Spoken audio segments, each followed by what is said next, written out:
এলো রে vote vote এলো এলো ভাই, এলো রে ভোট ভোট এলো এলো ভাই, চলো সকলে মিলে ভোট দিতে যাই, চলো সকলে মিলে ভোট দিতে যাই।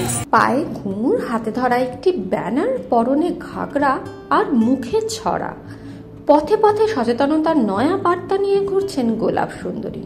প্রসিদ্ধ বহুরূপী তিনি। খানাকুল মাছপুর প্রাথমিক বিদ্যালয়ের প্রধান শিক্ষক দেবাশিস বাবুকে এলাকায় সকলে চেনে বহুরূপী গোলাপ সুন্দরী নামে।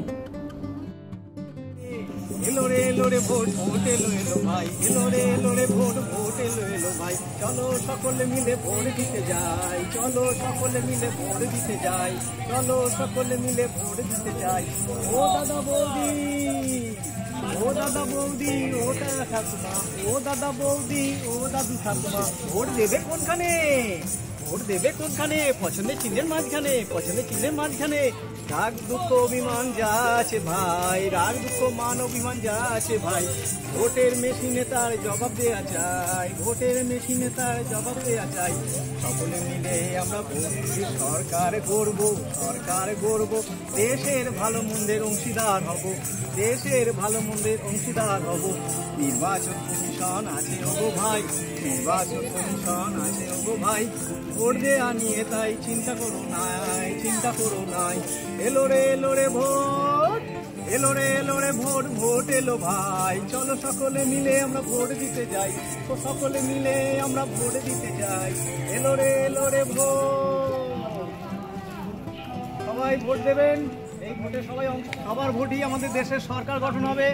আমাদের মধ্যে কোনো সরকারের প্রতি, কোনো দলের প্রতি যদি কারো রাগ মান অভিমান থাকে, ভোটের মেশিনেই তার জবাব দেওয়া যেতে পারে। সবাই বেরিয়ে আসুন, আমরা ঘর থেকে বেরিয়ে আসি, সবাই মিলে ভোটে অংশগ্রহণ করি, সবাই ভোট দিই এবং দেশের একটা ভালো সরকার গঠন করি, যারা আমাদের কথা ভাববে, সাধারণ মানুষের কথা ভাববে, সমস্ত মানুষের কথা ভাববে। তাদের সবাই মিলে এগিয়ে আসুন, আমরা ভোটে অংশগ্রহণ করি। আমাদের ভোট দেওয়ার ব্যবস্থা নির্বাচন কমিশন খুব ভালোভাবে করেছে। ভোট দেওয়ার সকাল ভোট দিন, নিজের গণতান্ত্রিক অধিকার প্রয়োগ করুন। ধন্যবাদ, সবাই ভালো থাকবেন। বাল্য বিবাহ থেকে করোনার সামাজিক দূরত্ব, মাস্ক পরার আবেদন, ডেঙ্গি নিয়ে সচেতনতা বাড়াতেও গোলাপ সুন্দরীর কাজ এর আগে প্রশংসা পেয়েছে। সচেতনতার বার্তা প্রসারে কখনো তিনি গিয়েছেন দিল্লি, তো কখনো অযোধ্যা। এবার আসন্ন লোকসভা ভোটের ভোটদানে জনগণকে উৎসাহী করতে ফের পথে নামতে দেখা গেল গোলাপ সুন্দরীকে।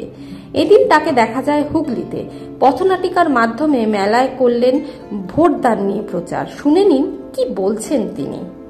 আমার নাম দেবাশিস মুখোপাধ্যায়। আমি আজকে এই চুঁচুড়ায় সদর শহরে এসেছি। এখানে আমি মানুষের ভোট নিয়ে সচেতনতার প্রচার করছি। এখন সামনে নির্বাচন এসেছে, লোকসভা নির্বাচন এসেছে, বেশি সংখ্যক মানুষ যাতে নির্বাচনে অংশগ্রহণ করে সেই জন্য আমি সচেতনতার প্রোগ্রাম করছি। আমি বিভিন্ন জায়গায় প্রোগ্রাম করছি। আজকে চুঁচুড়ায় আমি ঘড়ির মোড় থেকে ওই দিকে করেছি, ডিএম অফিসের আশেপাশে করেছি, এবং আজকে এখানে দেখলাম একটা মেলা হচ্ছে, অনেক লোক জড়ো হয়েছে, সেই জন্য আমি আজকে এখানে এসেছি। সচেতনতার প্রোগ্রাম করছি যাতে মানুষ তো ভোট দেয়, এই ভোট দিয়ে আমরা সরকার গঠন করব, যারা আমাদের সংবিধান তৈরি, আইন তৈরি করবে, যারা মানুষের ভালো মন্দের খবর নেবে, সেই সরকার আমাদেরকে গঠন করতে হবে। আমাদেরকে সবাইকে বেরিয়ে আসতে হবে, বেরিয়ে এসে একটা যাতে ভালো সরকার, যার যেটা পছন্দ সে তার প্রার্থীকে ভোট দেবে এবং অংশগ্রহণ করবে এই গণতান্ত্রিক পদ্ধতিতে। নির্বাচন কমিশনারও বারবার বলছেন যে সবাই মিলে বেরিয়ে আসুন, তারা তাদের মতো প্রচার করছেন। আমি এটা আমার ব্যক্তিগতভাবে প্রচার করছি। আমি এর আগে ডেঙ্গু সময়, করোনার সময়, এছাড়া বাল্যবিবাহ নিয়ে আমি সারা বছর, বাল্যবিবাহের বিরুদ্ধে সারা বছর আমি ক্যাম্পেইন করি, বিভিন্ন জায়গায় ঘুরে বেড়াই। আমি পায়ে হেঁটে দিল্লি গিয়েছিলাম, পায়ে হেঁটে রাম মন্দির অযোধ্যা গিয়েছিলাম, এছাড়া দার্জিলিং গিয়েছিলাম, দীঘা, পুরী, বিভিন্ন জায়গায় ক্যাম্পেইন করে বেড়াই। এটা সম্পূর্ণ আমার নিজ খরচে, নিজ উদ্যোগে। আজকে আমি এখন এই ভোট নিয়ে প্রচার করছি বিভিন্ন জায়গায়।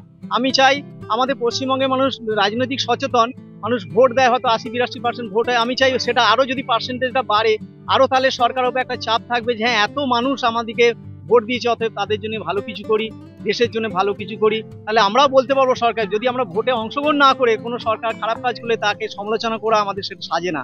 আমরা ভোটে অংশগ্রহণ করব, সরকার নির্বাচিত করবো, যার যেটা পছন্দ সে সেখানে ভোট দেবে। তার জন্য নির্বাচন কমিশনার সমস্ত কিছু ব্যবস্থা করেছেন। আমাদেরকেও এগিয়ে আসতে হবে, জনসাধারণকে, আমাদের মানুষকে নির্বাচন কমিশনকে সাহায্য করতে হবে এবং আমাদেরকে ভোট প্রক্রিয়া অংশগ্রহণ করতে হবে। এইটুকু আমি বলতে চাই। বিভিন্ন নির্বাচনের সময় সন্ত্রাস হয়, ভয়ের বাতাবরণ থাকে, অনেকে ভোট দিতে যেতে চায় না, সেই কারণে কি বলবেন? এটা হয়, অনেক সময় হয়। পঞ্চায়েত ভোটে হয়েছে, পঞ্চায়েত ভোটে আমি যখন ক্যাম্পেইন করতে যাই আমাকে অনেক মানুষ প্রশ্ন করেছে যে নির্ভয়ে ভোট দিন, এই কথাটা বলছেন যে নির্ভয়ে তো আমরা ভোট দিতে পারি না। হ্যাঁ, এটা বিচ্ছিন্ন ঘটনা বিভিন্ন জায়গায় ঘটে, কিন্তু যেহেতু এটা লোকসভা ভোট, নির্বাচন কমিশনার খুব ভালোভাবে প্রস্তুতি নিচ্ছেন এবং সেন্ট্রাল ফোর্স দিয়ে ভোট হবে এবং আপনাদের বুথে কোনো রকম যাতে অশান্তি না হয় তার জন্য সমস্ত রকম ব্যবস্থা করছেন। এবং আমরা দেখেছি গ্রামের দিকে পুলিশ টহল দিচ্ছেন, মানুষের মনের মধ্যে সাহস যোগাচ্ছেন। আপনারা সাহস করে শুধু বেরিয়ে আসুন, এগিয়ে আসুন, আমাদেরকে সাহস করে এগিয়ে আসতে হবে। তারপর যদি কোনো কিছু হয় তখন আপনি বলতে পারবেন আমি বেরিয়েছিলাম, আমি ভোট দিতে পারিনি। কিন্তু আমি ঘরে বসে যদি বলি যে আমি ভয়ে ভোট দিতে পারবো, সেটা তো হবে না। নির্বাচন কমিশনার তার জন্য অনেক কিছু ফোর্সের ব্যবস্থা করেছেন, আমাদেরকেও তাদেরকে সাহায্য করতে হবে, সবাই মিলে বেরিয়ে আসতে হবে। ধন্যবাদ।